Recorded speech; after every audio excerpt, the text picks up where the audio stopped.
شیطان بولنا چاہیے، جمرہ بولنا چاہیے. لوگوں نے بڑے ایک ہیوی اماؤنٹ دے کر کے وہ کیا کرتے ہیں، خیمے جن کے 1 نمبر 2 نمبر 3 نمبر خیمے ہوتے ہیں، اچھا ان کے بارے میں کیا بولیں گے، یار ان کے خیمے نا شیطان کے قریب ہے.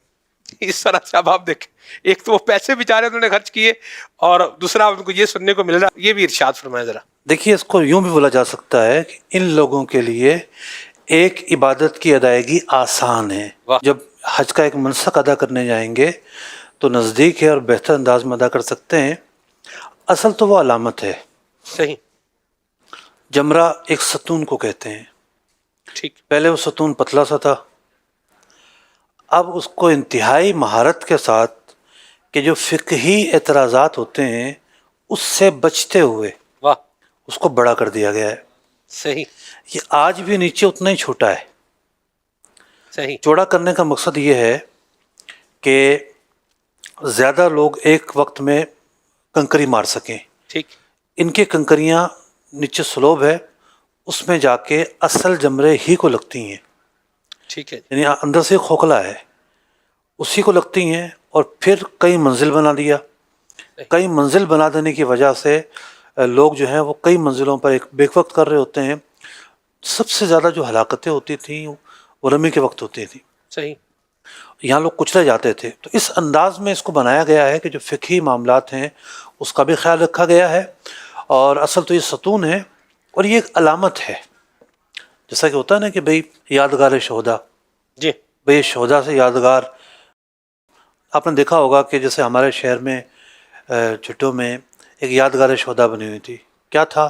ایک ستون بنایا ہوا تھا اور ایک تختی لگی ہوئی تھی، بس وہ ایک نشانی کے طور پر. ٹھیک. تو بعض مقامات سمبل ہوتے ہیں، اس کی ایک پہچان ہوتی ہے. یہ تو دنیاوی معاملہ ہے.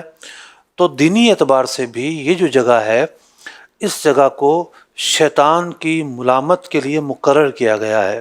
صحیح. کہ یہاں پتھر مارنے سے اسے ملامت ہوتی ہے، اس سے ناگوار گزرتا ہے، اس کی رسوائی ہوتی ہے. تو حقیقت میں تو ہمارے سامنے ایک ستون ہے، شیطان نہیں ہے. لیکن بادی النظر میں اس کی رسوائی اور اس کو جو ملامت کا پہلو ہے وہ غالب ہے. اچھا، پہلے دن کی رمی کا وقت طلوع فجر تک طلوع شمس ہے، یعنی طلوع فجر سے شروع ہو جائے گا لیکن طلوع شمس تک مکروہ ہے. اور اس کے بعد طلوع شمس سے لے کر زوال کا وقت شروع ہونے تک یہ مسنون وقت ہے، اور مغرب تک مباح وقت ہے. اور رات کا جو وقت ہے مکروہ وقت ہے. مکروہ سے مراد ہے مکروہ تنزیہی، ایسا نہیں کہ مکروہ تحریمی ہے. تو 13ویں کی جو رمی ہے، 13ویں کی رمی کے حوالے سے معاملہ یہ ہے، صبح سے زوال کا وقت ختم ہونے تک مکروہ وقت ہے. تو ظہر کا وقت شروع ہوگا تو ظہر کا وقت شروع ہونے سے لے کر مغرب تک اس کا جو وقت ہے جو غیر مکروہ وہ ہے. اب اس کا وقت مغرب کے بعد نہیں ہے. ٹھیک. پچھلی رمیوں میں تو یہ تھا رات کو وقت تھا، ٹھیک. 13ویں کا نہیں ہے. 13ویں کی رمی علی الاطلاق مستحب ہے، اور اگر فجر ہو جاتی ہے تو پھر واجب ہو جائے گا کہ رمی کیے بغیر جانا جائز نہیں ہے. بہت سارے لوگ ہیں جو 13ویں کی رمی بھی کرتے ہیں اور 13ویں کی رمی کر کے روانہ ہوتے ہیں. ٹھیک. اچھا، رمی کے تعلق سے ایک چیز یہ ہے کہ پہلے دن صرف بڑا جمرے کی رمی کرنی ہے، اور دوسرے تیسرے دن اگر 13ویں کی بھی کرنی ہے تو تینوں جمروں کی رمی کرنی ہے. تھوڑا سا ایک فرق بھی ہے اس میں، جیسا کہ پہلے دن جب جائیں گے تو مینا دائیں جانب ہوگا اور کعبہ شریف بائیں جانب ہوگا. صحیح. یعنی یہ اگر جمرہ ہے تو کندھا جو ہے نا سیدھا کندھا مینا کی طرف ہے، الٹا کندھا کعبہ شریف کی طرف ہے. جب 11ویں کی اور 12ویں کی رمی کریں گے تو دوسری طرف کھڑے ہونا ہے.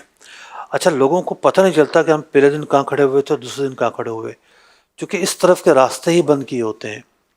لوگ فالو کر رہے ہوتے ہیں راستوں کو، ایسے ہی. تو وہ راستوں کو کرتے کرتے کرتے، یعنی اس کا آپ کو خاص التزام کرنا ہی نہیں پڑے گا. راستہ ہی وہ کھلا ہوگا جہاں سے آپ نے رمی کرنی ہے. جو پہلے جمرے کی رمی ہے، دوسرے جمرے کی رمی ہے، وہ کرنے کے بعد دعا مانگنی ہے. کھڑے ہو جائیں اگر جگہ ملتی ہے، کسی کو تکلیف اور اذیت نہیں پہنچتی، ورنہ وہاں کھڑے ہونے دیتے نہیں ہیں. اور جو تیسرا جمرہ ہے اس کی جو دعا ہے وہ چلتے چلتے کرنی ہے. ٹھیک. یہ ایک دعا کا معاملہ ہے. تو رمی کرتے ہوئے بہت سارے افعال ادا ہو جائیں گے. طواف زیارت بھی ہو چکا ہے. اب ایک تو یہ ہے کہ مینا چھوڑنا ہوگا، اور دوسرا یہ ہے کہ طواف وداع کرنا ہوگا. حاجی کے لیے طواف وداع کرنا واجب ہے. ٹھیک ہے جی. سر رمی کے حوالے سے یہ بتائیں کہ جیسے اے یا ساڑیاں بھی مار آمی بھائی، مطلب ہماری بھی جا کے کنکریاں جو ہے نا وہ یہ مار دینا، اس پر کیا کہتے ہیں آپ؟ دیکھیے، نیابت بعض صورتوں میں ممکن ہے، اگر کوئی اپاہج ہے، معذور ہے، بہت شدید بیمار ہو گیا کہ چل کے وہ آ نہیں سکتا رمی کرنے کے لیے، تو اس کی نیابت کے لیے ماری جا سکتی ہے۔ پہلے کرنے والا خود اپنی کرے گا، پھر اس کی طرف سے کرے گا۔ اگر کوئی صحت مند ہے تو اس کی طرف سے ایسا نہیں ہے کہ رمی ہو جائے گی، بلکہ اس کو اپنی رمی خود آ کے ادا کرنی پڑے گی۔ اور اگر کوئی اور کرے گا اس پر ذمہ باقی رہے گا، حکم کیا لگے گا اس کے اوپر؟ یعنی جس نے رمی نہیں کی، یعنی جو ہے نا وہ اس نے 11ویں کی رمی، تینوں شیطانوں کو کنکریاں مارنی تھیں، خود مارنی تھیں، اور 7 کنکریاں سب کو ساتھ ساتھ مارنی تھی، 21 مارنی تھی۔ اس نے بولا بھائی اب آپ جا رہے ہو یار، گرمی بڑی ہے، بس ٹھیک ہے آپ کرو۔ اب اس کے لیے حکم کیا؟ ترک واجب کا حکم ہے۔ اس کے اوپر دو چیزیں ہیں، ایک تو یہ ہے کہ اگر ایام باقی ہیں، مطلب وہی دن باقی ہے، اسی دن رمی کرے۔ ٹھیک، وقت ہم نے بیان کر دی ہے۔ صحیح یہاں تک کہ ایام رمی باقی ہیں، صحیح 11ویں کی نہیں کی، 12واں دن آ گیا تو 12ویں دن اس کو قضا کرنی ہے، لیکن دم اب بھی ساقط نہیں ہوگا، ٹھیک دم پھر بھی دینا پڑے گا۔ صحیح۔ لیکن جو ایک اس کے ذمے فریضہ ہے وہ اب بھی ہے کہ اگلے دن جا کے سابقہ دن کی بھی کرے، تو یہ اس کے لیے حکم ہے، یعنی ڈبل کنکریاں مارے گا، ڈبل مارے گا ٹھیک ہے، اور دم بھی ادا کرے گا، دم بھی کہ اس نے اپنے وقت پر ادا نہیں کی تھی۔ ٹھیک ہے۔